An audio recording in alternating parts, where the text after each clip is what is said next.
Michael Engler, Julian Fellowes, Liz Trubridge, Gareth Neame. Round of applause for them all, please. Hello. Hello. Congratulations to you all on Downton Abbey, the film. Very entertaining, and we're going to go straight to our lovely audience and see what questions we have. Roving Mike is here. We go over to Will there, thanks. Hi guys, congratulations on your movie. I wonder if you could talk a little quick for everybody, but particularly Lord Fellowes. The idea of the changing of the guard and the passing of the baton between the more senior members of the House and the younger members of the House, how important that was in the writing process for a continuation into the future. I'll just have a go at this first. I think that a very important part of the survival of these houses is always dependent on the older generation knowing when it's time to let the next generation come in. And when they don't do that, and when they hang on and hang on and hang on, and the heir finally gets it when they're already 68, it means they're too old to make the changes and do the work that needs to be done. And so I wanted to make it clear that Mary was going to be put in charge while she still had a level of kind of energy and attack to get on with it. Even she has her moments of doubt as to whether she really wants to do it. But if she had not been allowed to get in until she was 60, she wouldn't have done it. And I suppose that was the point that I was endeavouring to make by making it clear that she's in charge and that Robert and Cora have the grace to accept that they must now step back and let the next generation get in. Great. Anyone else care to speak to that? Covered it beautifully. Next question, please. Thank you. There's one in the front here. Thanks.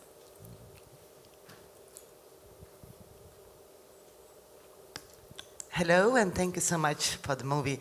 I have a question for Julian. Everybody loves Lady Violet, of course.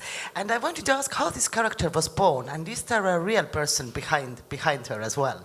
She was based in a way on my grandfather's elder sister, whom I knew very well. My grandfather I didn't know because he died in the Great War at 29, but his elder sister lived on right through my growing up years. She only died when I was 21, and she was very autocratic and very much tough on all the rest of us, but tough on herself as well, to keep traditions going, to keep the right thing going.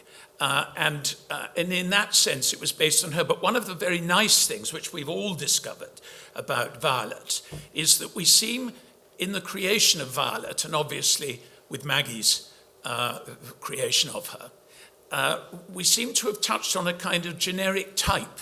And I have long ago lost count of the number of people of all classes, all nationalities, everything else, who say to me, whenever I'm watching Violet, I always think you must have known my Aunt Maud, or I always see my mother-in-law. And you realise that these strong women who took over, I mean, I think for my generation, it was very much the women who'd been in charge during the war, when the men had gone off to the front and they had had to keep the show on the road. And those very strong women were still, you know, when I was a child, they were in their sort of 60s. But I think these very strong women holding a family together are a social type that almost all of us have come across. They went through incredibly tough things, though, didn't they, that generation? Oh, yeah. I mean, you're right. We all know a Violet, and in my family, the equivalent generation, great-great-grandmother, she had 4 sons, and she lost all of them apart from my grandfather in the First World War. All of her sons bar one, and she was so tough. She never talked about them again after they died. It was just extraordinary what the women of that generation had to live through. Thank you. Well, Aunt Icy, actually, her husband died of wounds in the First World War, and her only child drowned on active service in the Second. And she wouldn't have known it. You know, it's extraordinary people, really. Thank you. Which of these is still? This one. Oh. Fire away. Hello. Thank you so much for the film. It was a lovely experience. Here, I'd like to ask you, Downton Abbey, the series, and of course also the film, is a very British experience. It has a lot to do with the British soul, let's say, and power of perseverance, how Britain can adapt to change and persevere through it. I was wondering how much the screenplay for the movie was filtered through the current dire political situation in Britain, consciously or maybe not consciously, just because it is around you. Didn't get a word of it. Okay. Did current politics inform anything that you wrote about in the screenplay? Sorry, would that be a good way of summarising it? Current politics. Did it inform Jeepers. anything? No. I think the Downton film is a way that everyone can take 2 hours off Brexit. so I think that's one of its main selling points. I think in some ways part of the popularity of it is that it doesn't do that, and it satisfies in some ways some of the undercurrents that are at the heart of all of this, which is that there's a sense of this sort of longing for a time where people experience more connection to, a greater sense of community, or a greater connection to people who aren't like them and don't live like them. And I think now, because it's become so contentious and so fragmented, I actually think it's one of the things that people love about watching the series and about coming to the film. I totally agree with that, because I think that a lot of, at least some of the appeal of it is to do with that thing of, despite outward appearances, we are all connected, and there is a world in which people care about one another. And I think, given the fractious state we are living in, it's rather nice to have 2 hours of watching that. And although it's a very British way into this story, the setting clearly is quintessentially British, but what we found over all of the years, and the fan base right across the world in every country, says that these characters speak to everyone. It's a family. We all organise ourselves in hierarchies, and we all have rivalries and jealousies and loves and affection and all these sort of things everywhere in the world. So although it's a very British sort of prism, it speaks to everyone, these stories. Well, in the end, every series is successful or not according to whether or not the public cares about the characters in it. And it doesn't matter whether they're advertising executives on Madison Avenue or politicians in the White House. If you care about how it comes out and you want to see them again next week, you watch the show. And if you don't, you don't. People bang on about its Britishness. What I think we have managed to do, probably as much through luck as judgment, is create a series of characters that people get involved with, really, and mind about. There's a question behind you. If you pass it back. Thank you. Thank you.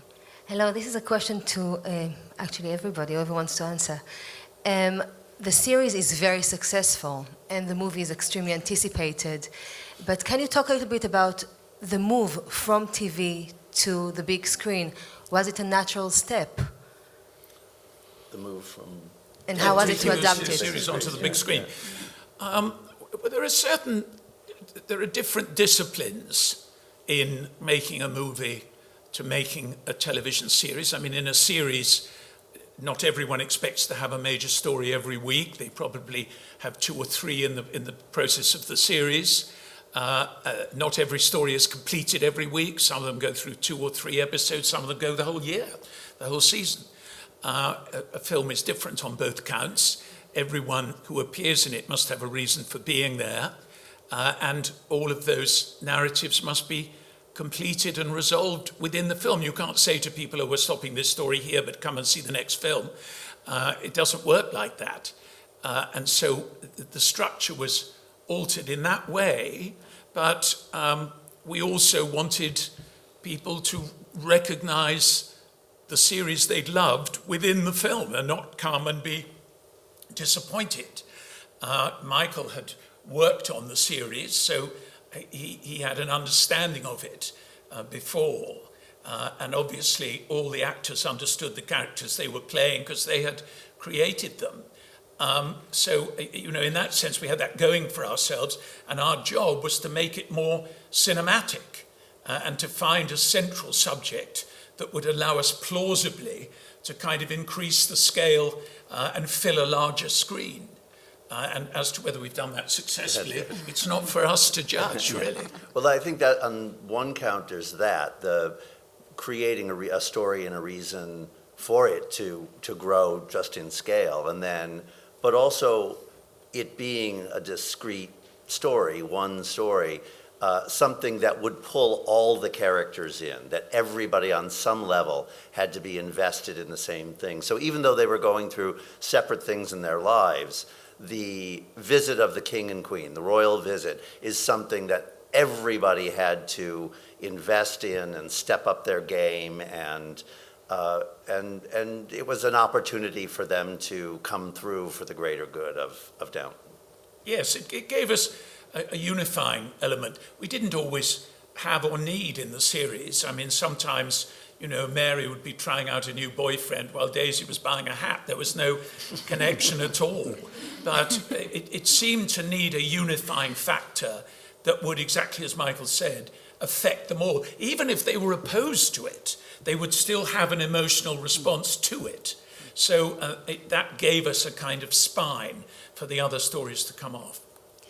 I'd like to ask the producers, actually, were there any particular production challenges for you in terms of the scale of it and finding, you know, the locations? Well, I think we were all very acutely aware of the responsibility of taking a much-loved TV series onto a big screen. There was no point in doing it unless we could justify the end result. So, as Julian said, whether we have or not will be for everyone else to decide. But it certainly, we were very, very mindful of it during the process. You know, we brought on Ben Smithard as a director of photography because he had a wonderful track record. Both Gareth and I had worked with him before. And I think he has made it look stunningly beautiful. And we knew that we wanted to take Anna Robbins, our costume designer, with us because her knowledge of that era and her attention to detail, and she goes beyond the pale to get stunning costumes. And I think the tiaras are a film in themselves. Yeah. Just watch for if you haven't, you've probably all seen it now, but yeah, I think the tiaras, they're a movie. We were also very blessed that we had a glorious Indian summer last year. So we were filming a rather beautiful fall here where, so, you know, we're kidding everyone that we have a Mediterranean climate in this country when they're watching. But actually, I think really the challenge was as Julian and Michael have articulated, it is actually a different narrative structure from an episodic television show with 20 characters. But as Julian said earlier on, it still had to feel like you were coming back to the same place. That really was the big challenge, was a slight difference in the narrative structure. The actual filming is really quite similar. But I guess the second challenge then was getting 20 leading actors all to be available in the same month, the same year, in the same place, and that was quite a challenge. Well, and then just having set a greater production scale, things like organizing the royal troops and just literally getting them there and figuring out how that worked and having it all operate, figuring out how to film it with every single cast member there on the same day, praying for good weather, which we got. But that was a level of sort of military organization that I've never really experienced before, and that the series, as ambitious as it was, it was never that ambitious, and so even that, just setting a new level of an event like that, you know, challenged everybody beyond what they had ever been through. I think getting was 100 horses, 80 soldiers, and 6 gun carriages from Woolwich to a small village in Wiltshire was daunting, to say the least. And actually, we were so blessed in having the King's Troop because they had never before performed in a work of fiction. And so, because no matter how trained a horse is, to get 100 of them all standing still for an anthem, I mean, forget it, unless they are superly militarily trained.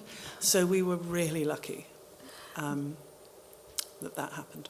Thank you. Could you pass the mic over to this gentleman here? I want to know why I haven't got a name. Look, they've Everybody all got knows who names. you are. I was obviously put in as a last-moment change. Because you don't need a name. I said a man who needs no placard. You've all spoken about how the film is a more lavish production than the TV series. Have you taken any lessons from Netflix's The Crown at all, or are you trying to do something very They different? took their lessons from us. Yeah. I don't think we took... I mean, I loved The Crown. I thought it was marvellous. Yeah. I don't really see the I think parallels. from a production standpoint, I think, honestly, being fans of it, which I am and which Ben Smithard was, we learned from it. But I mean, I learned from so many things. It wasn't that we sort of said, oh, we need to do what The Crown is doing. But I think to the extent that, you know, more and more the level of production and truth and detail and scale has become, you know, just keeps getting extended and raised.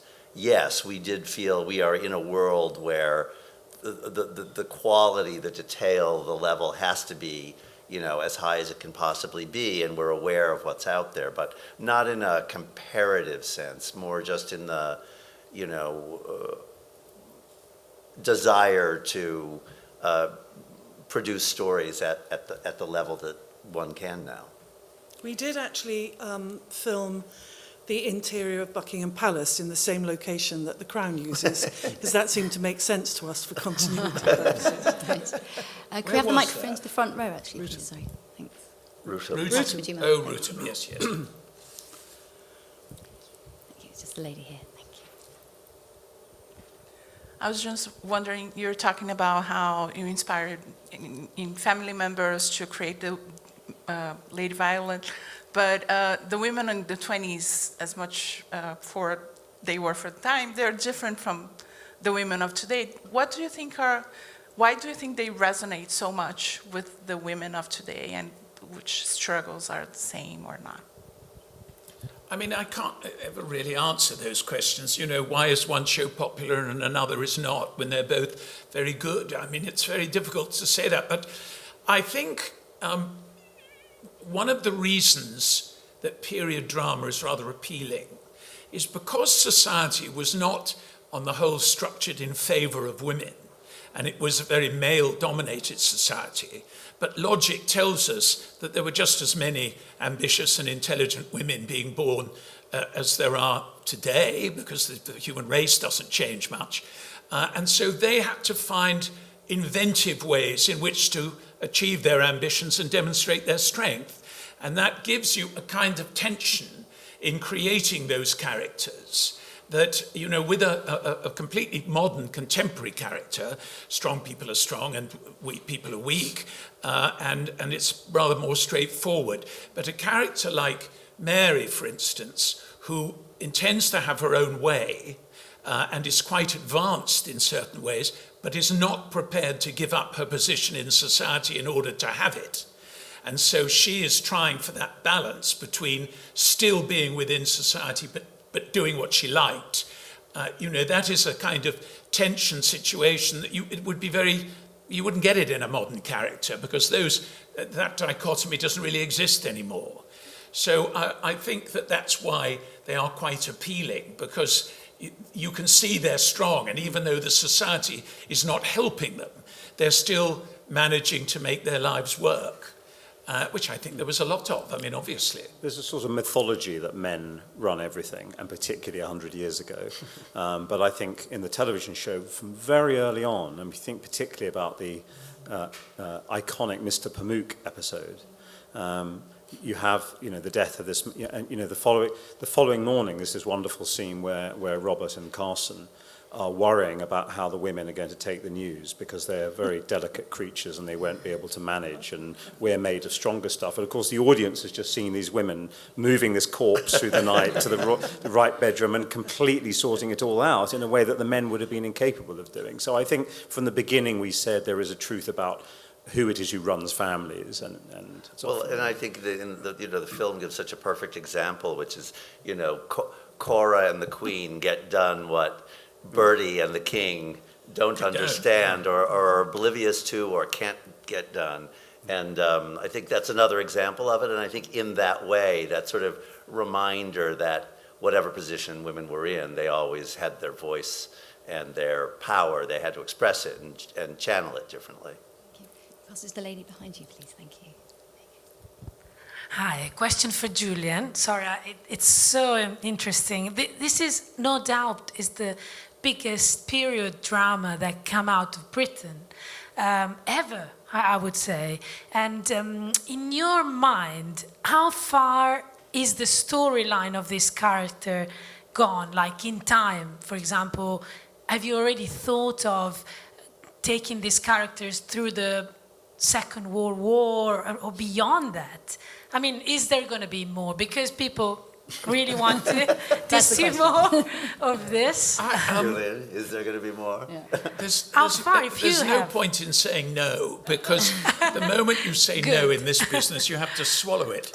I don't know. I don't know if there'll be more. I mean, we have gone with them for 15 years, from 1912 to 1927, and we have done that over the space of 10 years. So the difference between actual time and fictional time is not very great. I don't really believe in talcum powder hair and wobbly stick acting, and I think if you make them age 60 years, it's not very credible. So I would rather we pace on in a fairly slow manner. I wouldn't take them for 20 years forward. But I mean, in that time, Violet's gone from about 70 to her mid-80s. And in that time, Maggie's gone from her late 70s to her early 80s, hasn't she, really? I mean, there's not that much difference between reality and fiction. But whether there's another bite to come out of it, who knows? It rather depends how people take them, how they respond to the film. It depends entirely on it, in fact. We have time for one more question from the gentleman, if you just pass that back. Thank you. Hi, I'd like to know who had the idea to make a Downton Abbey movie, and if you could tell us about when did that idea appear, and what all the thinking and reasoning behind the moment that you thought, yes, we should do a Downton Abbey movie. Well, it was a gradual thing, and it wasn't any one of us who had the idea. The three of us talked about it probably a couple of seasons before we finished the TV show, because we knew it wouldn't go on forever. But we knew that the show was big and popular enough globally, and it was well known for having a very lavish production value that would lend itself to the big screen. So we were talking about it probably a couple of years before we finished, but also the actors were as well. They could see that potential, and I think it's just something that snowballed in our minds. And certainly when we announced that the season 6 was going to be the final season, we already stated our ambition that although the television show was ending, that we would like to see a film come to pass. And then it was a question of, it's taken some time to get all of the actors assembled and for us to have the right story and all of those things. But it was a group decision, really. I didn't believe in the film, though, you know. I mean, it been mentioned, and Gareth was much more of a believer than I was, because, you know, there are lots of wonderful series that have no movie. I mean, Mad Men, West Wing, Good Wife, none of them had a film. So I didn't see it as inevitable at all, and I thought rounding them all up, because they're all kind of stars now, and they were doing shows on Broadway and series in Hollywood and this and that and the other, I thought would prove impossible. So in the end, Gareth, I mean, you were the believer who took it through. Well, I did think, because we finished the series maybe a season or two earlier than we might have done, and I think the fans around the world felt that we were leaving the stage too early. And because we'd said we're going to try and put a film together, I did really feel that it was beholden on all of us to execute that. I really felt it was almost like a contract we had with the fans, that we are going to bring these characters back. And I would have been very disappointed if we hadn't managed to achieve that. Well, I think the fans will be thanking you. And we're out of time, so thank you all very, very much for joining us today. Thank you. Thank you. Thanks for your questions. Thank you. Thanks.